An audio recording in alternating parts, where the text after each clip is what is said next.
අද අපි ආවේ බක්කුල මහසෑයේ ධාතු ගර්භය බලන්න.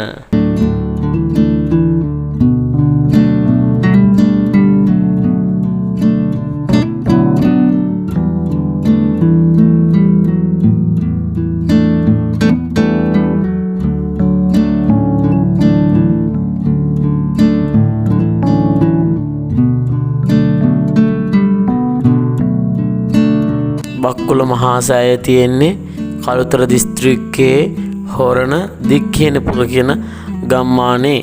ඒ වගේම මෙම ස්ථානය සීල ස්වරණ ගිලන් භික්ෂු මධ්‍යස්ථානය. මෙහි වැඩ ඉන්නේ ගිලන් භික්ෂුන් වහන්සේලා. උන්වහන්සේලාට නිතර වන්දනා කර ගැනීම සඳහා තමයි විශේෂයෙන්ම මේ බක්කුල මහසෑය ඉදි කරලා තියෙන්නේ. ඉතින් උන්වහන්සේලා වැඩ ඉන්න කුටිවලට ආසන්නව තමයි මේ බක්කුල මහසෑය ඉදි කරලා තියෙන්නේ. ඒ වගේම මේ බක්කුල මහසෑය ඔයගොල්ලෝ දන්නවා මේ සම්බුද්ධ ශාසනයේ නිරෝගීමත් භික්ෂුන් වහන්සේලා අතර අගතැන්පත් වසර 160ක් වැඩ සිටිය බක්කුල මහරහතන් වහන්සේ. ගිහිගෙයි අවුරුදු 80ත් පැවිදි ජීවිතය අවුරුදු 80ත් අවුරුදු 160ක් ජීවත් වුණා බක්කුල මහරහතන් වහන්සේ. උන්වහන්සේගේ ශ්‍රී නාමය, උන්වහන්සේගේ ඒ ගුණය සිහි කරමින් නිරෝගී සුවය පතා ලක්වැසි ලෝවැසි හැම දිනාටම අනුකම්පාවෙන් බොහෝ පින් රැස් කරගන්න අපේ ගලිගමුවේ ඥානදීප පින්වත් ස්වාමීන් වහන්සේ විසින් මීට වසර කීපයකට කලින් තමයි මේ උතුම් බක්කුල මහසෑය නිර්මාණය කරන්නට යෙදුනේ. ඉතින් අද අපි බක්කුල මහසෑය වන්දනා කරන්න ආවා. සෑයට ඉදිරිපස ద్వාරයෙන් ඇතුල් වෙනකොට සිද්ධාර්ථ කුමරුගේ පිළිරුවක් දැක ගන්න පුළුවන්. ඉන්පසුව සෑයට ගොඩවන ප්‍රධාන පියගැට පෙළ හමු වෙනවා. සෑය දෙපස ආයුධ අතින්ගත් සෙබළුන් සිටින අතර ඉහළින් මකර තොරණ දැක ගන්න පුළුවන්. ඉන්පසු ඇතුළත් වෙනකොට දෙතිස් මහා පුරුෂ ලක්ෂණයන්ගෙන් සමන්විත වූ ලෝතර සම්මා සම්බුදු පියාණන් වහන්සේගේ පිළිරුව දැක ගන්න පුළුවන්.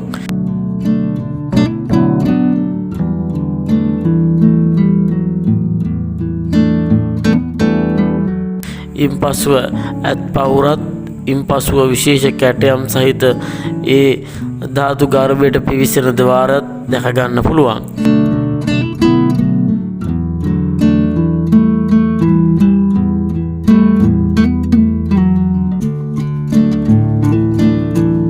ඉන්පසුව ධාතු ගර්භයට ගොඩවන ස්ථානයේ පියගැට පෙළ නැගලා ධාතු ගර්භයට පිවිසෙනවත් එක්කම ධාතුන් වහන්සේලා තැන්පත් අතිවිශාල ධාතු කරඬුව දැක ගන්න පුළුවන්.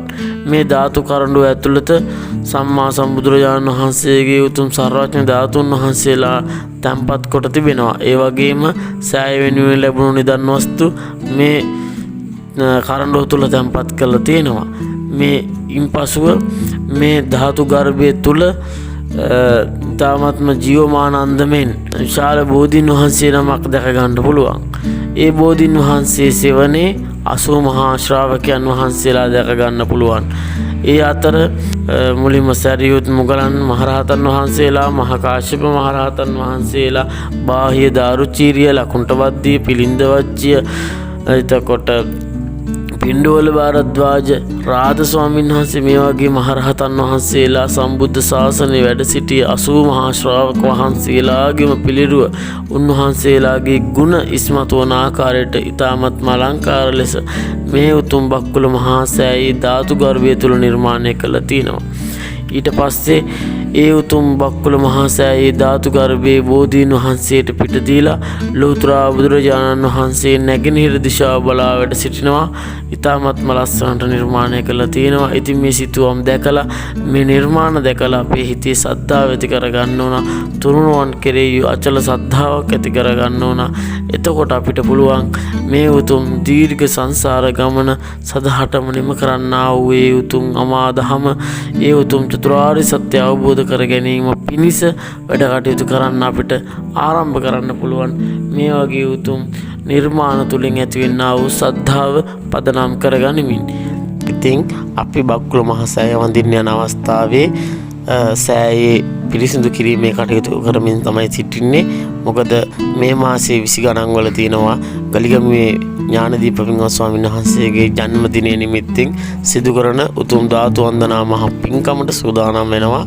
ඔයගොල්ලන්ට දැකබලා ගන්න පුළුවන් චෛත්‍ය පිරිසිදු කරනවා වගේම මිනිසුත් සදහවතුන් ඇවිල්ලා පිරිසිදු කිරීමේ ශ්‍රමදාන කටයුතු වල නියැලෙන ආකාරය